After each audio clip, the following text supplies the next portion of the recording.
Yes. So, as Sass says, my name is Bel Jacobs. I'm a former fashion editor, and now I describe myself more as an activist, a writer, speaker for climate justice, animal rights, alternative systems of fashion. I am also the co-founder of Fashion Act Now, a campaign group asking for climate justice in the fashion industry, is asking for specific ideas of decolonization, just transitions, regenerative practices. The team is very strong. And I'm also the founder of Fashion in Schools. So again, I was driven to do this really by this deep desire to reach kids. I think kids need to be enlightened about the fashion systems in ways that we never were.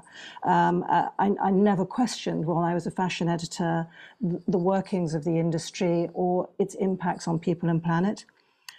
Since the beginning of last year, I have also been co-founder of Islington Climate Centre. And that's because, again, post-pandemic, I felt this strong need to meet people where they were on the climate. I didn't feel that the response of ordinary people was strong enough or in alignment with everything that I was hearing and feeling and seeing about the climate. I also run a website called the Empathy Project, a word that has such resonance for me now, empathy. And this deliberately seeks to reframe the way humans see animals. And even though these areas seem so disparate, they are, I feel, just variations on a single theme. And there is no one I can go to for an enunciation of that theme better than a systems theorist that I read occasionally, and I recommend everyone read him, Naviz Ahmed. And he wrote this in an article called White Supremacism and the Earth System, and this was after the killing of George Floyd. He wrote this: "The convergence of events that we are witnessing is a symptom of a wider process of global systemic decline. The ultimate hidden driver is a way of living and being premised on self-maximization through plunder of the other, whether others are different humans, different species, or the planet itself or herself." And I think there's so many words that I could linger on there, but the idea I want to think about and that drives so much of my work is this idea of the plunder of the other humans, other species, or the planet herself. And so these areas have taken me through so many different journeys of thought and practice, of activism. I spend time on the streets with Extinction Rebellion and questioning the forces. What are the forces that are holding back progress? And they are forces of enabled and encouraged exploitation, forces of enabled and encouraged ignorance. We are deliberately being kept back from the knowledge we need to move forward. And some of that knowledge is the full impacts of what we do here. There are visceral power imbalances at work. I always, in every presentation I give, bring us back to the climate and to the ecological emergency. It is beyond severe. We are currently at 1.1, but that is a general figure. The truth is that we have crossed 1.5. It was in June. And this September, we crossed 1.8. And I think, in my feed at least, scientists are aghast at the speed of what's happening now. In the words of Zeke Housefather, he is one of the authors of the IPCC report, this month was, in my professional opinion, as a climate scientist, absolutely gobsmackingly bananas. And we are seeing the toll of that. And I want us to linger very briefly at this point in time on the picture on the bottom left of what climate emergency really looks like for people who are not safe. And there are so many people who are not safe. The other thing that's not being talked about is we're in a climate emergency, but we are also in an ecological emergency. And this is as severe, if not more severe, than the climate breakdown. Even if we stopped burning fossil fuels tomorrow and captured every ton of greenhouse gas from the atmosphere, we would not survive this planet as it stands today. We have destroyed the earth. We have poisoned the seas. We have filled them with plastics. We are in a severely compromised situation. And the reason I talk about this in every panel is that it then lends everything I now say within a context of urgency, because truly old ways of working, of growing food, of trade, of communicating within assumed certainties, they're truly over. But old ways of thinking as well of who has the power, who should have the power, who should we be listening to, who should we be working with rather than exploiting. Next slide, please, Philip. I turned away from mainstream fashion in 2013 when Rana Plaza fell. And it was truly a moment of reconsideration. Ursula talked about it. It's at the fundament of so many fashion activists' activism. 1,134 lives, most of them young women. Few people will forget the images that emerged from the rubble that day. And for someone like me who loved the industry, its people, its crazy joyousness, its, its beauty, Rana Plaza was a real shock because it opened this Pandora's box of ills and it showed us this industry and what was behind the way that the fashion industry presented itself was really egregious, very, very sad. It showed us, we now know that we have this fast fashion industry, 100 billion items of clothing produced every year, 90% thrown away, fibers and minerals taken from the earth, animals divested of their skins, water stolen from lands that desperately need them, products that end up washing up on the shores of Ghana, thrown into the Atacama Desert, on fire in the Atacama Desert, an industry which has sewn into its very fibers deep inequities, that key Oxfam figure. It takes a garment worker her entire lifetime to earn what a major fashion CEO makes in just 4 days. Fashion swallows people, it swallows cultures, it swallows nature and animals to create products which it then tells consumers are worthless within months. And this is why in 2014, a year after Rana Plaza left, and when Fashion Revolution launched, I left my job because it simply become untenable. But it was not, next slide, Philip, until I joined Extinction Rebellion that I started to realize the full extent of fashion's impact. And that was its contribution to the climate emergency and just its simply ridiculous extent of the emissions that it put forth for essentially what was such a frivolous, something that I remember walking alongside a geologist at one of the very first Extinction Rebellion events. And I said to her, she said, I'd never even considered fashion. Fashion had created for itself this wonderful, beautiful little bubble, and no one was bothering to question it because where there were bad things happening here, fashion was just this sort of immune to criticism. But one of the other things that I felt so strongly about fashion, it was such an efficient driver of consumption. I think fashion has once been described as capitalism's poster child. But if you look at how it drives desire through glossy ads, through campaigning, through making people feel they need things that they really don't essentially need, in feeding off a profound disconnection with other people, other animals, planet herself, while selling us myths and fairy tales of community, status, success, that word that Ursula used, creating a world in which those who have contributed least to the climate crisis are suffering its most profound consequences, a disconnection in which the world's richest 10% are responsible for 50% of emissions.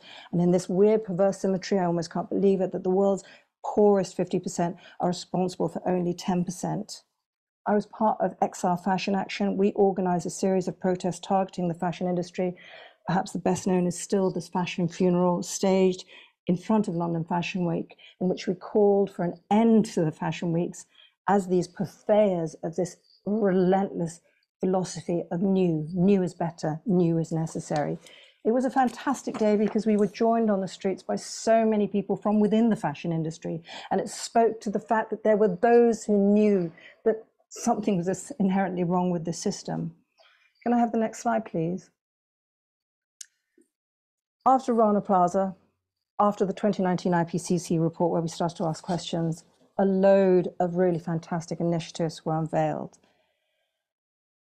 But as, again, Ursula pointed out, these became relegated very unwillingly, very sadly, into an area of greenwashing, because no matter how fantastic your net zero plan is, or how immaculate your biodiversity plan is, if you are a company seeking to do nothing but produce more clothing, you are essentially wiping out any good effects that you might be putting in place.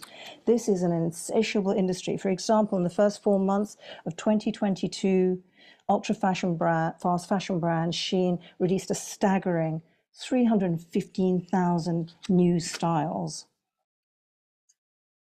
And I think also for us, as XR Fashion, as Fashion Act Now, the group that I'm part of, we had sat in meeting after meeting where we had been called, we had been invited to call the climate and ecological emergency. And then we had watched people just starting to respond by going, well, if we have enhanced labeling systems, maybe new miracle fibers, maybe we do a little bit more recycling here, maybe we do a little bit more tweaking here. But none of them essentially were questioning the role of growth or deeper systemic issues. So we started to realize that growth is not a symptom of fashion's contribution to identity or community or creativity. It is its raison d'etre. Next slide, please. And it was at this point that I decided to host a series of seminars on fashion and degrowth.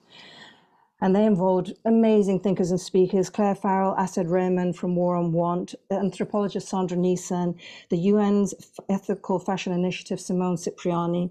And it was deliberately titled, I Wanted to Agitate People. We did have some discussions, maybe we should call it something else, maybe we should not use the word degrowth. But in the end, we really, really wanted to jolt people out of the assumption that incremental change at this stage in the emergency was enough. We wanted to ask people for something much more fundamental. If we were to stay in truth to the emergency, we wanted system change, not climate change, a radical questioning of everything we'd taken for granted, a lens shift. Can I have the next slide, please? Degrowth is not the frightening concept that people often put it forward as being. If you look at the actual definition by one of its key speakers, Jason Hickel, it is that it is a planned reduction of energy and resource use designed to bring the economy back in balance with the living world in a way that reduces inequality and improves human well-being. Written within the codes of degrowth, for example, are enablements for those countries in the global south to bring themselves up into a position of stability so that they can withstand what's coming at them. It is not this frightening concept. The other thing I want to say, though, is degrowth will happen, whether we take deliberate steps toward it or not. We know we have to reduce the size of production.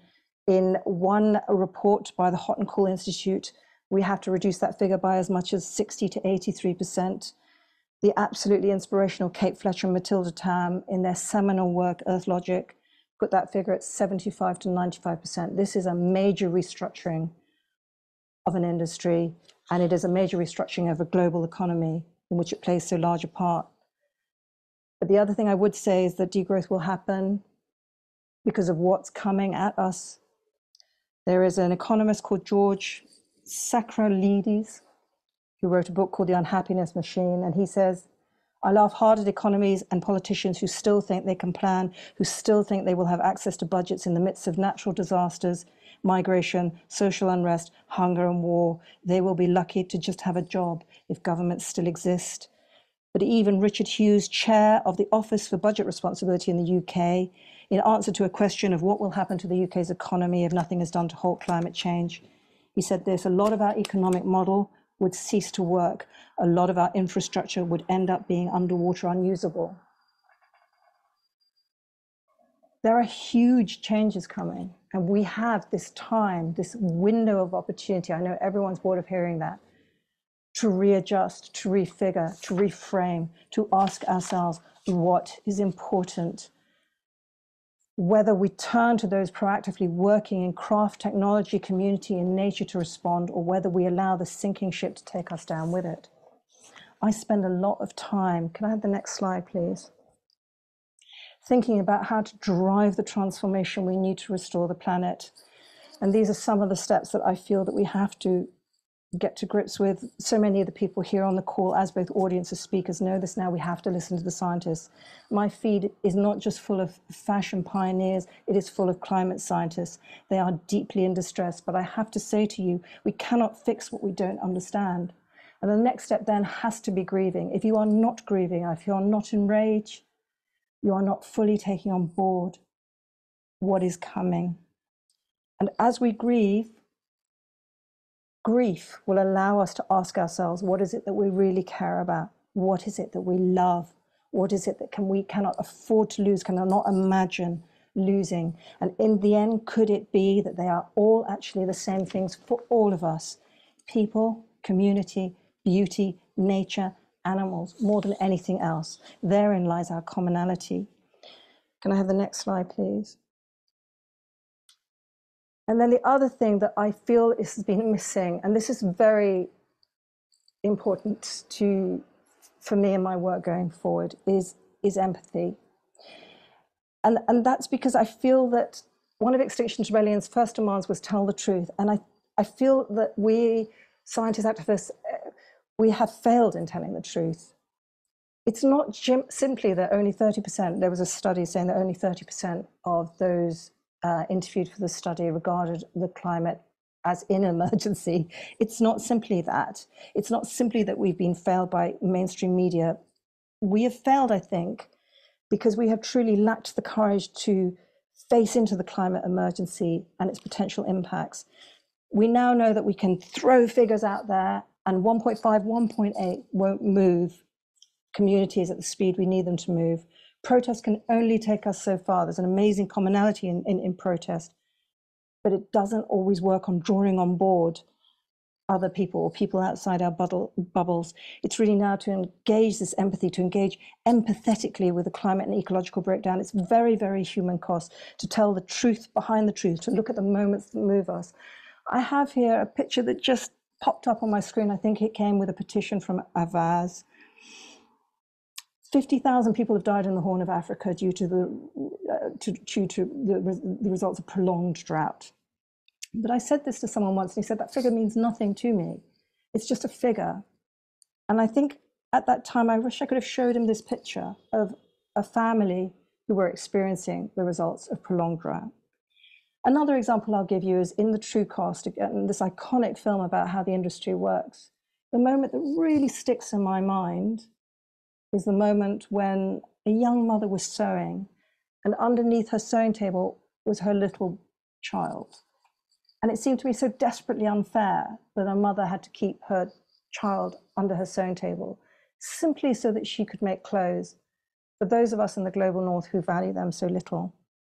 So for instance, I could tell you that 10,000 young emperor penguin chicks recently died in the Antarctic because their ice melted, literally. But if you don't really imagine how terrible it was for them, they essentially basically hadn't developed waterproof feathers. It almost doesn't connect in the ways that we need to. It hurts, empathy hurts, but empathy can hold us in times of trouble, and it will enable us to sit into the roles where we can serve others better. Empathy will allow us to see beyond our own lives so that we can work for the worlds that we may even never get to live in. Empathy calls forth action. Empathy gives us great joy when we work for others. For what is empathy but another form of love? Next slide. And I want to talk here, not long, because I don't have long. Oh, I've already gone over. About animal rights. Really, if fashion is my head and community work are my hands, animal rights are my heart. I came into animal rights in resistance at the way animals were treated. Essentially now it has become a call for justice. I want to say this, animal rights pulls together all the themes I speak about, the truth telling, because it's hard to see this, the radical empathy that we need to inhabit, our willingness to take a stand against unjust systems. Animal rights is about our willingness to actually change. Next slide, why fashion matters, and I will speak quickly. Next slide, please.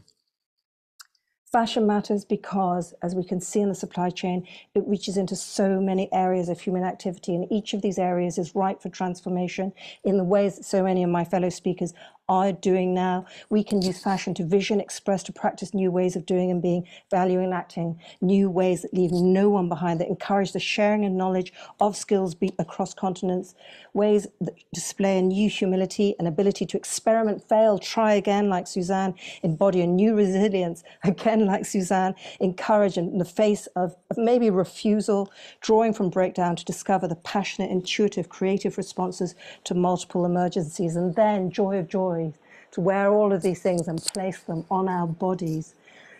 Next slide. Where do I find hope? Where do I find joy?